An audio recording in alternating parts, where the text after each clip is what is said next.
Hey guys, David here. Welcome to Digital Outlook, where you're gonna find the best community in all of crypto. In today's video, what's making the markets move? So guys, without further ado, why don't we get to it?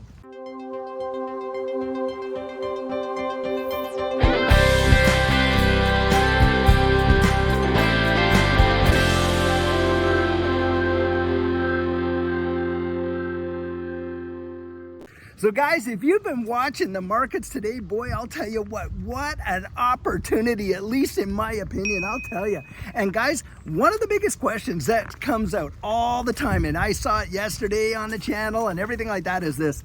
If we're seeing big time adoption and we're seeing a lot of platforms take on XRP in this ecosystem, we're seeing on-demand liquidity absolutely exploding and this and that, then why, oh why, are we not seeing major price moves, at least to the upside? Well, guys, there is a really great answer to that question, and I'm going to give it to you in today's video. And the first part of it is analysis. Now, in the analysis part, well, there's three portions to that.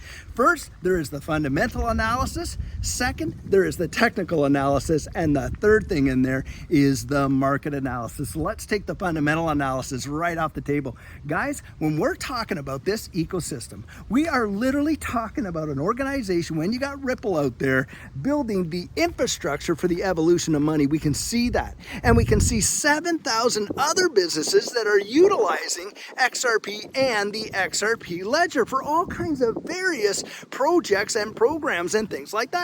Now, we know already that you've got like the Bank of America and all these other partners out there that have literally said, hey, when we see genuine resolution, we are going to be utilizing the on-demand liquidity. And right now, we're seeing major usage in on-demand liquidity, aren't we? I mean, there's 320 some million dollars a quarter that Ripple is selling in terms of XRP to ODL partners. I mean, that is absolutely huge. And on top of that, guys, we are absolutely seeing the International Monetary Fund, the Bank of International Settlements, you got the DCC, the Depository Trust, and Clearing Corp literally made an agreement last year with R3 Corda for instant settlement. And they do trillions of dollars of transactional volume a day. And R3 Corda literally uses XDC and XRP for instant settlement. So we have got some amazingly strong fundamentals when we analyze this ecosystem, don't we? Well, and that's where the big question comes in. Well, if all those things are happening fundamentally, then why aren't we seeing big time changes, guys? You got to add the other two factors. Now, the second factor there, of course, is the technical analysis. Now, when we're talking about technical analysis, most of it, in fact, as far as I'm concerned, all of it is relatively theory-based. But of course, there has been a great, correlation as to what these technical analysis guys have to say and what absolutely happens in this marketplace. And I could give you a number of examples, but basically, when you're looking at technical analysis, and you got all kinds of different forms, like you got Elliott wave theory, of course, you got the support and resistance and all that. You got the Fibonacci's, right, with the retracements and the golden ratio and the 702 and all that kind of stuff. And guys, technical analysis does play a part because these markets absolutely trade in cycles. And in fact, almost everything that we see in our world trades in some level of cycle or moves in some kind of a cycle, right? And so it either goes up and down. It's in these waveform patterns. And this is what a lot of these technical analysis guys are talking about and what they base all of their conjecture and theory on. Now, some of them have been absolutely known to totally nail it. And you see the ups and downs. Well, when we saw that move all the way from 46 some cents, and it bumped all the way to 93 cents, you had people like CoinsKid coming out right away and said, hey guys, I think we could see retracement all the way down to around that 52 cent range. And I've actually said that, hey, look, I expected that we would drop down to previous resistance and find it as support and bounce from there. But what else is going on? Well, guys, obviously, look what happened today. In this marketplace, you've got sentiment analysis. And what's going on with the sentiment? Well, sentiment analysis is obviously the way people are reacting to the market. And if you really want to know how sentiment works, all you got to do is just take a look at when Jerome Powell comes out there and he's out there telling people, hey, we're going to raise the interest rates by 25 basis basis points. Well, before his speech is done, what's going on? You got people, literally, the market is reacting. That's how fast it happens. And so, guys, you've got these three prongs of analysis going on. That fundamental analysis, that technical analysis, and of course, market sentiment. And guys, folks right now are reacting in this space, of course, with XRP. But of course, we saw Bitcoin drop today. We saw every other asset drop in a powerful way, didn't we? And as a result, what happens? Well, of course, XRP's going down with them. But on top of that, Judge Annalisa Torres came out today, and a lot of people are reporting, oh, well, she allowed the interlocutory appeal. No, she did not. What she allowed is she allowed the SEC to file a request to make an interlocutory appeal. And so, of course, they got to get the Second Circuit's approval to go ahead and do that. Now, we don't know if they're going to give it, but even if they do, I think that it's going to turn out to be really big time good for Ripple. And so do a lot of other folks out there. These legal analysts are coming out and saying, hey, we could potentially see the Second Circuit come around and not only ratify Judge Annalisa Torres's view that XRP in a secondary market is not a security. And by the way, they're not even appealing that. What they're appealing is the programmatic sales. But she could also come out, they could also come out, and apply the other factors of the Howey test, and then we would really get some strength behind this whole thing, and that would be absolutely amazing. I am absolutely flabbergasted that the SEC is willing to risk it, other than potentially some kind of a delay tactic. That is to be sure. So guys, you got all that going on. That is the sentiment that's hitting this space right now. And that's why you're seeing these things. Now for me, hey, these dips are for buying. They are not for crying, because I'm looking at the fundamentals going forward and where this ecosystem is going to be next year, the year after that, the year after that, 3 to 5 years. Heck, are you kidding me? I worked 25 years to get a government pension working for the government in there in Canada. And I'll tell you, I have no problem holding on for 3, 4, 5 years to see a return on my investment, and it's already made a major difference in Judy and I's life. So for us, the proof has already been made in the pudding, because it changed our world in a big, big way.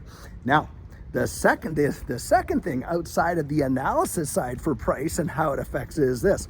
A lot of times when you see these big time whales going out and accumulating and things like that, but you're not seeing any major price movement in the marketplace, is because of over-the-counter trading. Now, we have talked about this before, but over-the-counter trading is totally discounted, and a lot of people don't even understand it. But how over-the-counter trading works, it's not done on a centralized exchange. That's where you have a market maker negotiate a contract, especially when there's a large purchase or a large sale involved. And why do they do that? Well, they utilize over-the-counter trading in order to assure that they're not losing great value or paying way, way too much for their purchases. And so a lot of times you see contracts that are made up with these market makers for big time whales and their purchases. And that happens all the time in the traditional markets, and it happens in a powerful, powerful way. Now, of course, there's a third thing that goes on, and in this space it has a huge impact, and we've been addressing it for quite some time, and that is regulatory clarity. Guys, there are so many institutions that can't even touch this space with a 10-foot pole. We're talking about pension plans, various hedge funds, mutual funds, and things like that, because of the ambiguity that is left out there and the lack of regulatory clarity. Now, we know the House Financial Services Committee has just passed a whole bunch of bills, moved them on through Congress to do what, guys? So that regulatory clarity can absolutely be adjudicated. And that's what is going on, and we're going to get it, guys. I'm telling you, it is going to come. It's not a when, it's not an if, it is an absolute when. And guys, when we see that and we actually watch the adoption in this space by some of these major plans, and they are chomping at the bit, I kid you not, to get involved, because they know this is where the future's going. So guys, I thought this would be the perfect place to stop and do our pit stop today, because here I am in Studio City, California, and I'm just walking through a normal average neighborhood, and I came across something that I don't get to see a lot, and perhaps you don't get to see a lot. Guys, just take a look at this. There you go, guys. When I think of California, that's what I think of. These massive palms staying way out, touching the absolute sky. Truly amazing. Guys, I hope you're getting out there into your communities and finding all the really neat places to see and go. And I'll tell you what, I sure hope that you're enjoying these little pit stops. Now, of course, guys, the flip side of that is this. You got all these folks out there that will come out and sow as much fear, uncertainty, and doubt into this marketplace. And why are they doing it, guys? They're trying to prey on a lot of folks' ignorance, because a lot of people enter this space never having any kind of investment acumen whatsoever. And of course, you got a lot of folks out there that don't want to see people absolutely getting into this space. I mean, take a look at some of these politicians. I mean, they're right out there telling people, hey, there's a guy out here in California literally saying that anyone involved in crypto is absolutely out to commit a fraud or is a tax cheater. I mean, that's the opinion that they have. And guys, it's so disingenuous, because they know that this is exactly where the world is going with this financial system and how things are changing. But hey, they want to FUD it like crazy. It kind of reminds me when Jamie Dimon was out there in the early days of Bitcoin. He was basically saying, hey, any of my traders recommend Bitcoin to their clients while they're out the door. Meanwhile, what did they do? JP Morgan Chase went out there and bought $300 or $400 million on a trading desk, and we're loading up on Bitcoin like no tomorrow. Guys, it's that kind of disingenuous nonsense that goes on in this space, and you can't trust it. That's why I'm encouraging you to go out there, research it for yourself. Find the answers that you need to look for, because the answers that we find for ourselves are the ones that we absolutely trust the most. That has genuinely been my experience, guys. Don't let them FUD you out. Get out there, learn as much as you possibly can, and adjudicate, determine in yourself, hey, what's my risk tolerance? And then make your own decision from there. Because I've learned this much. Hey, if someone like me can come along and talk you into it, then someone else can come along and talk you out of it. It does not matter. Don't take my word for it. Don't take their word for it. Guys, go out there, get the answers for yourself. And I genuinely believe that your eyes are going to be opened in a powerful, powerful way, and it can make an absolutely massive difference in your life. So guys, we've all heard it said that if you fail to plan, you're really planning to fail. And that's why it's so vitally important for you to get your plan in place before this next bull run absolutely takes off. And what our coaching program offers, that is where you and I can meet personally, one-on-one, for 1 hour over Zoom. And during that time, I share with you our personal journey in that last bull run and what enabled Judy and I to experience some amazing financial success. I share with you the mistakes we made so that you don't have to fall into the same pitfalls we did. We take a look at your portfolio and make sure that it's balanced towards your goals, and we work together to develop your exit strategy. We can even get your assets off an exchange and onto a hardware wallet, along with delivering to you some amazing techniques that are really going to help you in this space. Now, the cost of that is $250, and if that's something that interests you, you write me right there at coaching@thedigitaloutlook.com, and we'll get you all booked in. So guys, this is the video I have for you today, and as always, I truly hope that you enjoyed it. Now, many of you know I'm not a financial advisor, and this isn't financial advice, but if you found value in it, if you'd hit that like and subscribe, I'd appreciate it. Hey, don't forget to drop your comments right down there in the comment section, and hit that notification bell so that you don't miss out on any of our regularly released videos. So, in the meantime, and in between time, stay safe, be blessed, and I'll catch you in the next one.